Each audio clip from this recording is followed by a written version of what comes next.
Bonjour à tous et à toutes, j'espère que vous allez bien et on se retrouve aujourd'hui pour une vidéo pour continuer sur le sujet des migrations internationales que j'ai commencé en vous parlant du nombre de migrants internationaux, des raisons pour lesquelles ils pouvaient migrer.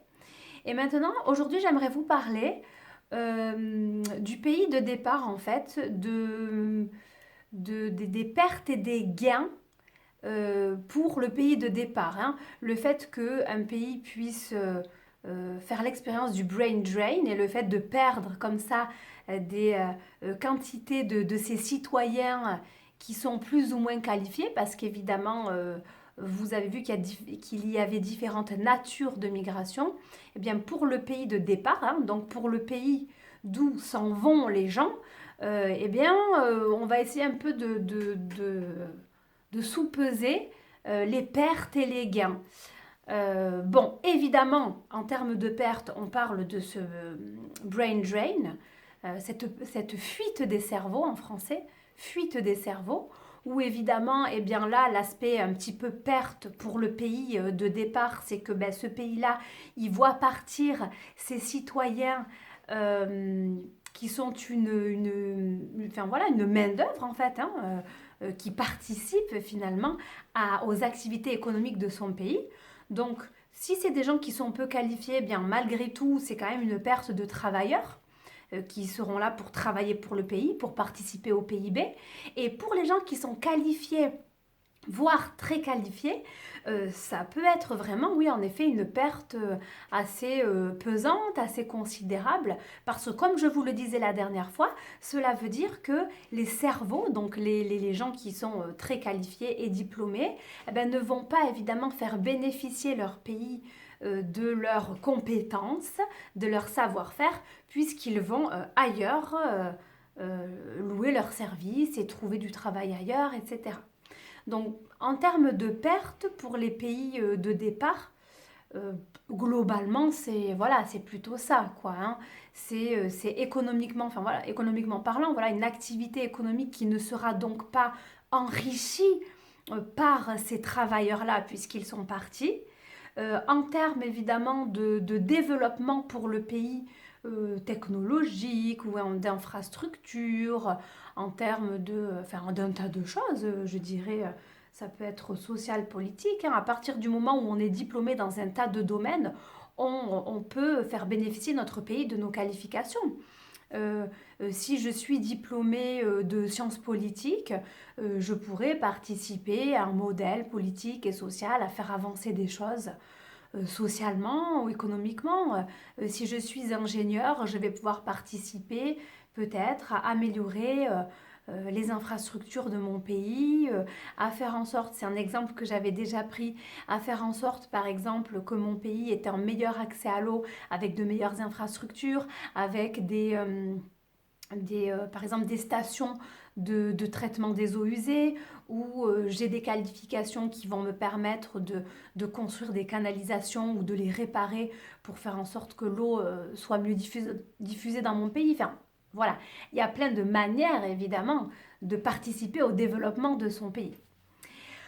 Concernant les gains, là, vous devez vous dire, bon, c'est un petit peu bizarre quand même parce que le pays qui perd ses cerveaux, est-ce que vraiment il y gagne quelque chose? Et en fait, d'une certaine manière, oui, les études récentes montrent qu'il y a une forme de gain, surtout pour les familles. Alors, il y a un gain qui est clairement financier et il y a un gain qui, je dirais, est un gain un peu plus symbolique et social. Donc, il y a un gain de capital économique, clairement. Alors, encore une fois, ça dépend du type de migration.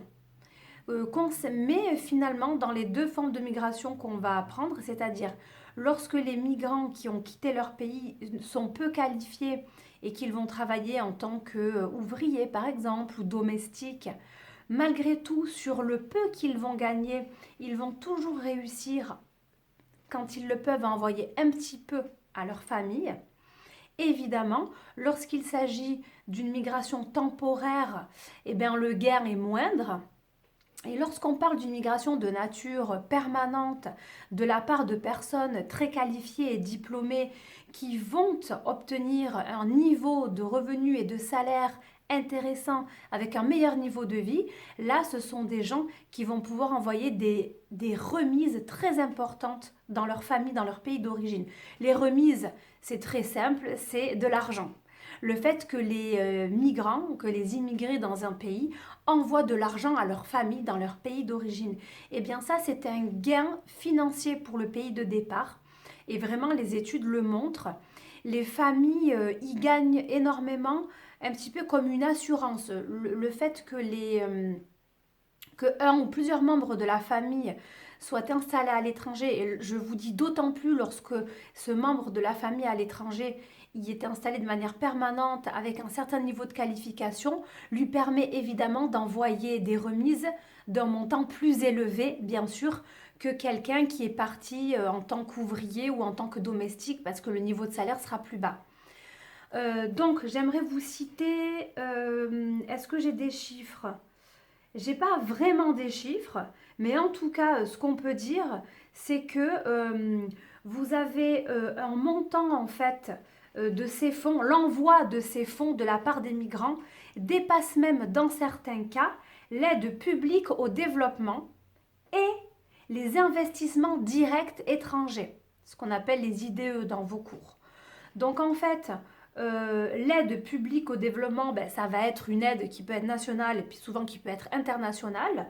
Les IDE, ce sont tous les investissements que les entreprises étrangères vont faire dans votre pays parce qu'elles considèrent qu'il y a une forme d'attractivité.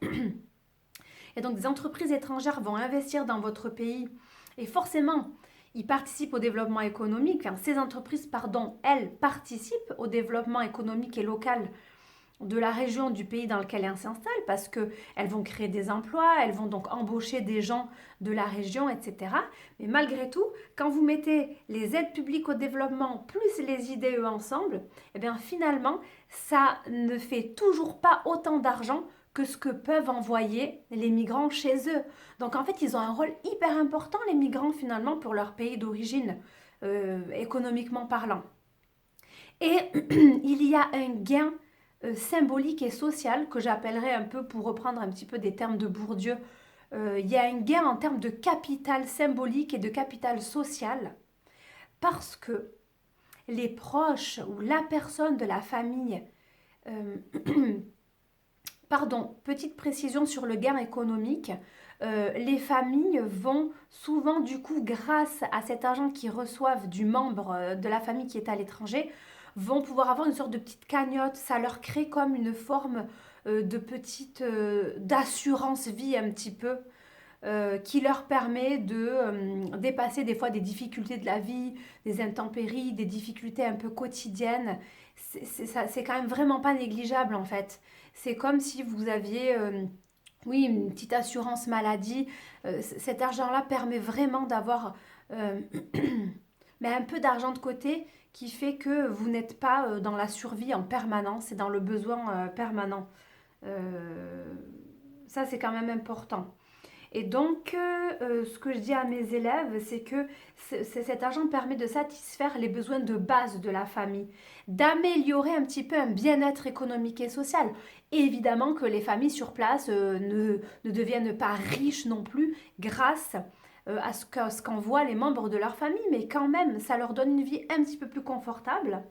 Dans plusieurs cas, ces ressources permettent à la famille de faire face à d'éventuels chocs socio-économiques, ben, comme je vous disais, voilà, une maladie, tout d'un coup, le chef de famille perd son emploi, tout d'un coup, quelqu'un est très malade et il faut aller payer.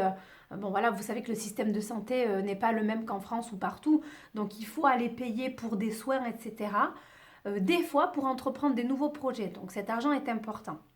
Maintenant, j'en reviens à mon gain en termes de capital symbolique et social, c'est que les études montrent aussi que le fait qu'il y ait un membre de la famille à l'étranger qui ait réussi, eh bien que ça, c'est un modèle pour les membres de la famille. Et que très souvent, les gens qui ont un membre de la famille à l'étranger qui envoie de l'argent, euh, ces familles-là sont plus enclines à investir un petit peu sur l'avenir de leurs propres enfants et que grâce à ce membre de la famille qui devient comme un modèle, eh bien que ces familles-là vont avoir plus tendance à envoyer leurs enfants plus longtemps à l'école, à investir un peu plus dans l'éducation et à peut-être tout d'un coup avoir d'autres perspectives de vie pour leurs jeunes enfants, chose qu'ils n'auraient pas forcément eu s'il n'y avait pas eu ce modèle d'un des membres de la famille qui réussit à l'étranger. Et ça, je trouve que c'est un gain qui est vraiment pas négligeable. Pour ajouter deux, trois choses,